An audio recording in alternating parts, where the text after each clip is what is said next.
how I think the future of Alejandro Garnacho is gonna go as a Manchester United player, or is he gonna get that big move? Is he gonna go to Real Madrid? Alejandro Garnacho for 400 grand is one of the best investments, one of the best transfers Manchester United have ever made. Nobody compares to Alejandro Garnacho. It puts a mental fatigue on young players. That's how a player should be eased into a team, not the way Garnacho's been eased into his team. I feel like he's a little bit overrated.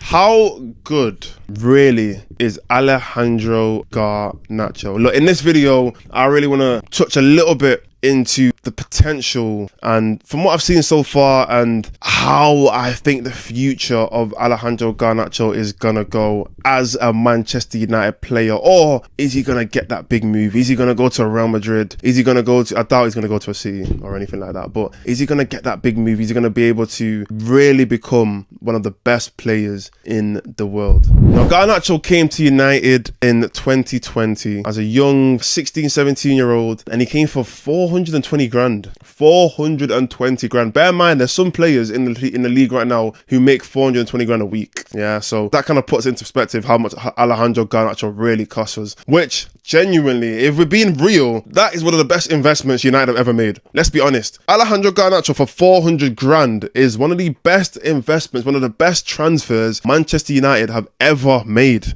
Ever made. Like, that period. We're not going to see that again. We're not going to see a player become a first team player, a player that we rely on so much. Let's be honest. We rely on Garnacho a lot. We're never going to see this again from a player that costs 400 grand. You know, people talk about how Bruno was United's best signing post-Fergie, which you can definitely argue with. In fact, I probably agree in terms of, like, when I say best, I'm talking about heights that Bruno's reached. He's broke records in the Premier League. Go-to player every single game for some reason. I don't know why we have to have a go-to player every game, but he seems to be that guy. I can understand why you say he's our best signing, but in terms of, like, value, which players have brought the most for the best price, nobody compares to Alejandro Garnacho. And look, I'm bigging him up because genuinely, like I said, it's not common. You know, we're probably not going to see that again. He did obviously come a little bit through the academy. He's not like a Kobe Mainoo who joined the academy when he was like 6 or something like that and was developed in the Man United academy. He was developed in Atletico Madrid's academy, and like I said, came when he was about 16, 17 and joined I think he joined the under 18s team. His first 18 games, this is back in 2020. First 18 games, 18 goals and assists. Yeah, 18 and 18 in his first season in the academy. Second season, 35 games, 21 goals and assists. Again, good season. Next season, this is the season where he finally got some first team football. He played 37 games and got 12 goals and assists in his first real campaign where he was under the floodlights. His fourth season, but his second first team season, which is last season, he played 50 games. 50 games. Yeah, and this is his first full season. He played 50 games and got 15 goals and assists. And in this season, he's played 7 games. Well, as of recording this video, he's played 7 games and had 7 goals and assists. But I really want to touch on, like I said, the positives, you know, what I like about Garnacho, but also there are a few, let me not say negatives, but things that I feel like could be a detriment to Garnacho in the long-term future, and also things that I feel like he could improve on. The first one is those 50 games. An 18, 19-year-old player should never have to play 50 games in a season. That is ridiculous. And that's not his fault, because he probably wanted to play a lot of games. If you asked him at the start of the season, how many games you want to play this season, he'll say as many as I can, because I feel like that's the kind of player that Garnacho is. But making a player, the fact that he had to play those games, it wasn't by choice. It was the fact that we just didn't have anybody else. Well, to be fair, we did. We had Diallo, but Ten Hag obviously didn't trust him for whatever reason. But I feel like making a player play that many games, it causes a lot of fatigue. Like I said, he's young, so yes, he is learning, but at the same time, you're throwing him in the deep end. You're telling him, look, we need you to perform now, because you're gonna have to play next week. You're going to have to play the week after that. You're going to have to play in the cups, every single cup game, FA Cup, Carabao Cup, Europa League, Champions League. He's playing nearly every single game for us, so it puts a mental fatigue on young players, because they haven't had that experience yet of playing consistently season after season to be able to do that straight away. As a young player, as a teenager, like I said, I think he's still 19, he might be 20 now, but as a teenager at the time, you're supposed to be eased into the squad. Look at a player like Foden. He was eased into City, probably the best way any player could have had. I've never seen a player like Foden have the best and most easiest entry into first team football ever. He's won won 6 Premier Leagues. 6 Premier Leagues. In fact, I'd say for 4 or 5 of those Premier Leagues,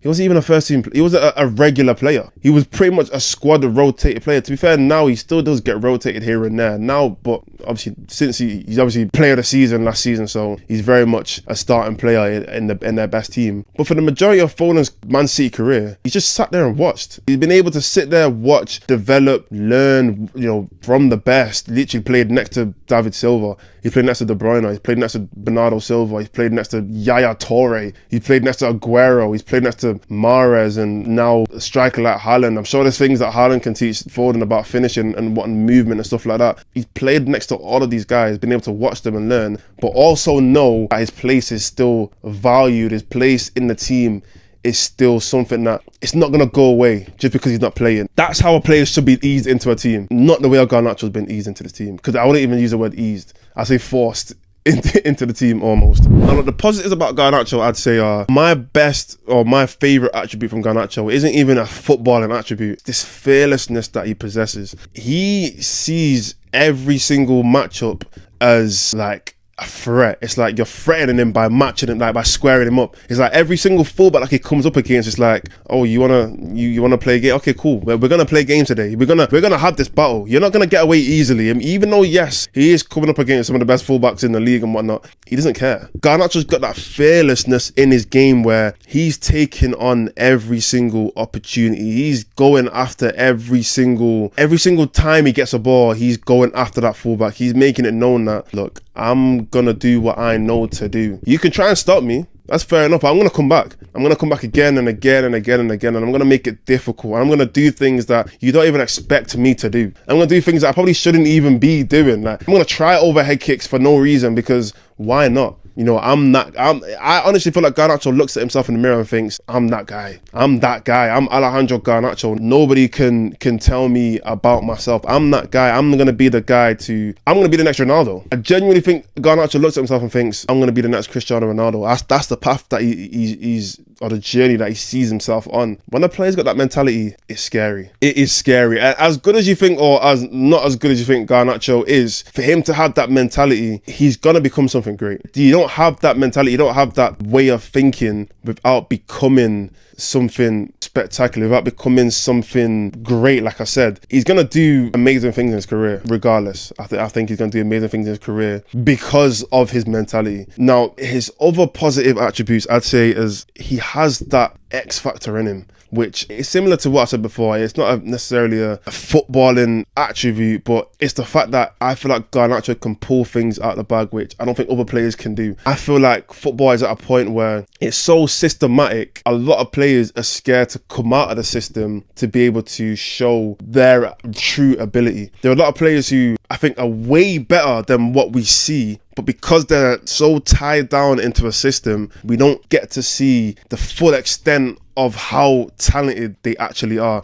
Because I don't want to use the word scared, but it's kind of like they're scared. Like they're scared to kind of do something or create something or play in a certain way that expresses and shows how great they actually are as a player. And look, I hate that. I hate the fact that we in a generation of football where that is so common. I've spoke already about players like Grealish, who is great. Grealish is an amazing player, a great player, but Grealish right now should be one of the best wingers in the world. He should be one of those wingers where it's like, Jack Grealish, yeah, world class. Put him up against any of the other wingers in the world, he is in that conversation. That's what Grealish should be at right now, but I don't think he is. There are some people who maybe I will say that he is at that level, but in my opinion, I don't think he is. And that's not because I don't think he's good enough. I just think he's tied down into this Man City system, which he is a very valuable part of, and he is great in that system, but it doesn't allow us to see the full potential of how good Grealish really is. I feel like he has so much more to show. There's so much more that Grealish has in his locker, in his bag, but we're never going to get to see it. Or we will get to see it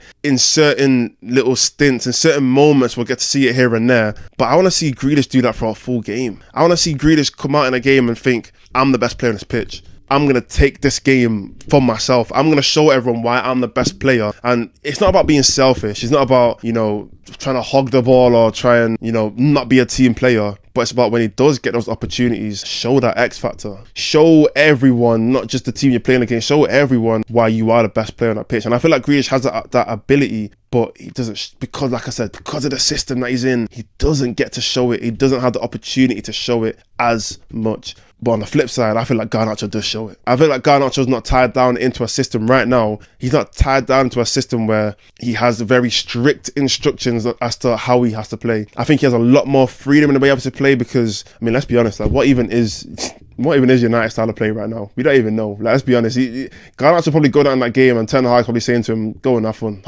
Just have fun. Go out there and just do what you do. That's probably what Ten Hag's saying to him. And that's why Garnacho he has the ability to do what he's doing. And these are the things that I love about him. On the flip side, there are things that I don't necessarily like. Now, as good of a player as Garnacho is, look, I feel like he's a little bit overrated. It's mad to say that because I say this every video. I always contradict myself every single video, but I actually genuinely think he's a little bit overrated. And I feel like one, it's based on the fact that he plays for United, so naturally your spotlight is always going to be on you as a United player. More people are going to talk about you. Your highs are going to be shown on a bigger scale than everybody else's highs because you play for the biggest club in the country, one of the big clubs in the world. So naturally, I think that's one thing. Two, the resemblance to players like Ronaldo. His name's Alejandro Garnacho. That is one of the coldest names I've ever heard in my life. I heard recently people talking about names of footballers that is a footballer. When you hear that name, it's like, yeah, he has to be a footballer. Alejandro Garnacho. That is one of the best names I've heard ever. Like, I've never heard a name better than that. Genuinely, I don't think I've heard a name better than that. He had to be a footballer. He had to be a good footballer anyway. The brand of Garnacho, I feel like that is what makes people rate him so highly, but it's hard to say. But I think what he's shown so far is ability. He is better than a lot of players. Don't get it twisted. There are certain players in the Premier League which, I don't think can chat to Garnacho, but I don't think he is a height that he's being put on. He has like 10, 15 million followers or something like that. That's insane for a footballer in general to have that many. Like, I know followers don't mean anything like in general. Well, some people think they mean a lot, but I feel like his brand and that is so much more bigger than how good he actually is. That's why, like I said before, he just gets spoken about so much. That's why people rate him so highly, and I don't think he should be. Me personally, I don't think he's shown that. People are comparing him to like a young Ronaldo, like an 18, 19-year-old Ronaldo.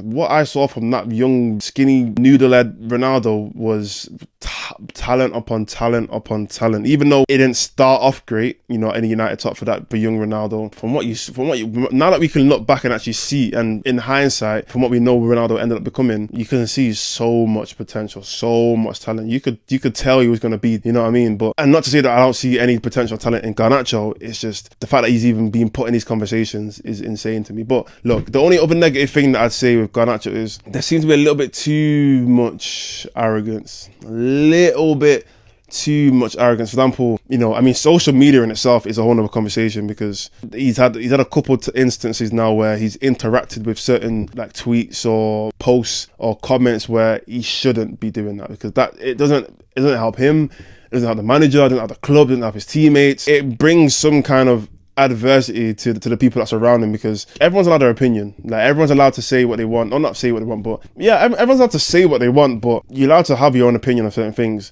When you're not putting that opinion as a professional footballer playing at that level, you're not putting that opinion out to the public. You're going to bring some kind of energy to the team. Now, I'm not trying to say the team don't like him or anything like that. Not what I'm trying to say at all. But the fact that he has had these instances where he's like it. I mean, he liked a tweet, and a tweet said something about Ten Hag playing these overpaid players at United, getting more game time than Garnacho, and he liked it. Now, that being his opinion is perfectly fine, because he probably does think that players on the team which are getting way more game time than him because they are bigger players than him, or because they're on a higher wage, or because they've played more games and whatnot. He probably does think that, but you should never bring that opinion to the public, ever. How's that going to help anyone? Like, we all know that's what you think. Like, we all know it. You don't need to tell everyone by interacting with these things, but those kind of things, which is why I say he has a little bit of arrogance. And not only that, but even just on the pitch, there's times where I'll see Garnacho and it's like, this season he's doing that. He's developed his game a little bit more, where he's not doing it as much, but a little bit of selfishness on the pitch where he should have passed it instead of going for goal. And he did it quite a few times last season, and we had a terrible season last season. And look, at that level of football, every chance matters. Every single chance genuinely matters, because you could win a game 1-0. And that 1-0 win in the league, those 3 points, that could be the difference between you getting top 4 or not getting top 4. or top 6 or top 8. That difference is big. So every single chance needs to be treated like it's the only chance. And there's been multiple times where I've seen Garnacho, it looks like he's through on goal, but the best option would be to lay off the pass, make the pass, because we would have a better chance of scoring. But he's gone for goal because, I don't know, let me not put things into his mouth that he's not said, but it could be because he wants a limelight. It could be because he does enjoy scoring, so he wants to get the goal. It could be because that fearlessness where he thinks, you know what, I can score this, but at the same time, it might not be the best decision for the team in that moment. And we could have scored a goal and games could have changed by split decisions, which he's not made. So that, I call it arrogance. Maybe there's a better word for it. I don't know, but that could be a detriment to him in the long-term future. But saying that, look, Garnacho, amazing player. So I said it already, a potential could be endless. Actually, no, that's a lie. It's not endless. I don't think he'll ever go Real Madrid. Not because I don't think he's good enough, because I think he's better than Endrick. Like, I genuinely think he's as good as I think Endrick is. Like, I slightly feel like he's a bit overrated as well. But I just think the fact that Real Madrid don't need anyone.